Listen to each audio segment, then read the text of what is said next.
Hello friends, welcome to my YouTube channel legal and social awareness. मैं Karim Ahmad Siddiqui advocate.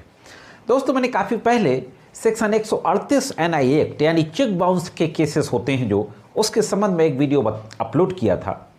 उसमें मैंने बताया था कि चेक बाउंस के कितने दिनों के बाद नोटिस भेजी जाती है और नोटिस भेजने के कितने दिनों के बाद कोर्ट में केस दाखिल किया जाता है और केस कोर्ट में कैसे चलता है, पूरा प्रोसेस क्या होता है, उस वीडियो मैंने डिटेल में बताया था। उस वीडियो का लिंक भी इस वीडियो के डिस्क्रिप्शन में और आई बटन में दे दूंगा, आप डिटेल में उस वीडियो को भी देख सकते हैं। आज के इस वीडियो में मैं बात करने जा रहा हूं कि चेक बाउंस के मुकदमों में यदि सज़ा हो जाती है तो सज़ा हो जाने के बाद भी क्या कोई बचने का रास्ता होता है? सज़ा होने के बाद क्या करें, यह इसलिए भी जानना जरूरी है कि चेक बाउंस के जो केसेस होते हैं सेक्शन 138 एनआई एक्ट के तहत जो कोर्ट में दाखिल किए जाते हैं उनमें बहुत कम चांसेज होते हैं बचने के, एक्विटल होने के। अगर कोई टेक्निकल कमी नहीं है या कोई बहुत ही स्ट्रांग डिफेंस नहीं है तो बहुत कम रास्ते होते हैं कि चेक बाउंस के केसेस में कोई भी अभियुक्त एक्विटल हो जाए। इसलिए ज़्यादातर आप लोग भी देखते होंगे और मैं भी प्रैक्टिस के दौरान ये देखता हूँ कि चेक बाउंस के केसेस में सेटलमेंट की चांसेस ज़्यादा रहते हैं। तो दोस्तों, बहुत ही महत्वपूर्ण जानकारी है, जुड़े रहे आखिरी तक। देखते हैं कि चेक बाउंस के केसेस में कन्विक्शन के बाद, सज़ा होने के बाद क्या होता है, क्या सज़ा होने के बाद भी बचने का कोई रास्ता है या नहीं है। दोस्तों, सेक्शन 138 एनआई एक्ट जिसके तहत किसी चेक के बाउंस होने पर कोर्ट में मुकदमा करते हैं, उसमें जो मैक्सिमम पनिशमेंट प्रोवाइड है वो 2 साल का है, अप टू 2 ईयर्स। यानी ज़्यादा से ज़्यादा जो सज़ा, अधिकतम सज़ा वो 2 साल की हो सकती है। हालांकि अमूमन 2 साल की बहुत कम होती है, 1 साल 6 महीना मैक्सिमम सज़ा इतनी हुआ करती है, लेकिन कानून में 2 साल की सज़ा दी जा सकती है। और साथ ही साथ कंपनसेशन का भी प्रोविजन दिया गया है। सेक्शन 357 सीआरपीसी के तहत जिस व्यक्ति ने चेक दाखिल किया है यानी जिसको चेक दी गई थी उसको कंपनसेशन, मुआवजा देने का भी प्रावधान किया गया है। और ये मुआवजे की जो धनराशि होगी वो चेक की धनराशि की 2 गुना तक हो सकती है। मसलन अगर 1 लाख रुपए का चेक है तो 2 लाख रुपए तक का कंपनसेशन का भी कोर्ट अवार्ड कर सकती है। तो एक तो सजा होती है जो 2 साल तक हो सकती है, दूसरा कंपनसेशन जो चेक की राशि के 2 गुने तक हो सकता है। तो ये तो आदेश होता है अगर चेक बाउंस के केस में कन्विक्शन हो गया। अब कन्विक्शन के बाद जैसे ही कन्विक्शन मजिस्ट्रेट की कोर्ट के द्वारा किया जाता है, आपको पता है कि बेलेबल ऑफेंस होता है और ट्रायबल बाई मजिस्ट्रेट होता है। लोअर कोर्ट में मजिस्ट्रेट के न्यायालय में मुकदमे चलते हैं और चूंकि जमानती होते हैं इसलिए जमानत मिल जाती है। अगर कन्विक्शन हो जाता है तो कन्विक्शन के तुरंत बाद अभियुक्त को जमानत दे दी जाती है अपील दाखिल करने के लिए।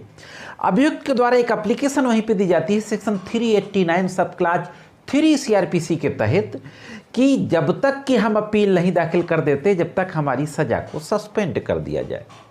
लोअर कोर्ट को अगर लगता है तो सस्पेंड भी कर देती है और अपील का टाइम दे देती है।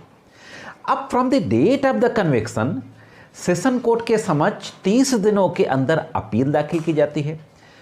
क्रिमिनल प्रोसीजर कोड के सेक्शन 374 सब सेक्शन 3 के तहत सेशन कोर्ट में अपील दाखिल की जाती है। अब देखते हैं कि अपील का प्रोसेस क्या होता है और अपील में किस तरीके से सुनवाई होती है। दोस्तों, कन्विक्शन के बाद जो 389 सब क्लास 3 की जो एप्लीकेशन दी गई थी जिसमें यह निवेदन किया जा सकता है कि जब तक अपील दाखिल नहीं होती तब तक सजा को सस्पेंड कर दिया जाए, ठीक उसी तरीके से इसी धारा के तहत सेक्शन 389 बट सब सेक्शन 1 है यहाँ पर, वहाँ पर 3 था, यहाँ पर 1 है। तो 389 सब सेक्शन 1 के तहत अपील के साथ साथ ये एप्लीकेशन दी जाती है कि जब तक ये अपील पेंडिंग रहती है सेशन कोर्ट में तब तक के लिए सजा को, पनिशमेंट को सस्पेंड कर दिया जाए। 374 सब सेक्शन 3 के तहत अपील दाखिल हुई और 389 सब सेक्शन 1 के तहत सजा को निलंबित करने की एप्लीकेशन दी जाती है। मैं आपको यहाँ पर यह भी बताता चलूँ कि 2019 में अमेंडमेंट किया जाता है एनआई एक्ट में और अमेंडमेंट करके एक सेक्शन ऐड कर दिया जाता है जिसमें इंटरिम कंपनसेशन का भी प्रावधान किया जाता है कि चेक की धनराशि का 20% अंतरिम मुआवजा भी उस व्यक्ति को दिया जाएगा जिसने केस लगाया है। बाद में सुप्रीम कोर्ट के द्वारा एक जजमेंट में इस इंटरिम कंपनसेशन को अपील दाखिल करते समय कर दिया जाता है कि जब सेशन कोर्ट में अपील दाखिल की जाएगी, अगर कन्विक्शन हो जाता है तो उस समय चेक की धनराशि का 20% इंटरिम कंपनसेशन के रूप में जमा करना होगा। अब अपील दाखिल होने के बाद जाहिर है कि जो व्यक्ति वादी था, जिसने कि मुकदमा लगाया था, उसको नोटिस जारी होगा। नोटिस जारी होने के बाद वो कोर्ट में हाजिर होगा। हाजिर होने के बाद फिर दोनों पक्षों में बहस होगी और दोनों पक्षों में बहस होने के बाद दो स्थितियां आ सकती हैं, या तो वो अभियुक्त निर्दोष पाया जाएगा और या फिर वो दोषी पाया जाएगा। इन दोनों स्थितियों में आने के बाद आगे क्या होता है, इस पर भी एक नज़र डाल लेते हैं। साथियों, अगर सेशन कोर्ट के द्वारा उस क्रिमिनल अपील में चेक बाउंस के मुकदमे का जो दोषी था, जिसको मजिस्ट्रेट की कोर्ट ने सजा दे दी थी, अगर वो सेशन कोर्ट के द्वारा भी दोषी करार दिया जाता है, यानी मजिस्ट्रेट के आदेश को सेशन कोर्ट अफर्म करती है, कन्फर्म करती है, तो फिर उस अभियुक्त के पास रास्ता होता है कि क्रिमिनल रिवीजन दाखिल करे ऑनरेबल हाई कोर्ट के समक्ष। और अगर सेशन न्यायालय यह पाती है कि अभियुक्त एक्विटल किया जाता है, दोषी नहीं पाती, मजिस्ट्रेट के आदेश को निरस्त कर दिया जाता है सेशन कोर्ट के द्वारा, तो जो 20% की जो धनराशि चेक की अमाउंट का 20% जमा कराई गई थी at the time of the filing of the appeal, वो धनराशि उसको वापस कर दी जाएगी और उस अभियुक्त व्यक्ति को बाइज्जत बरी कर दिया जाएगा।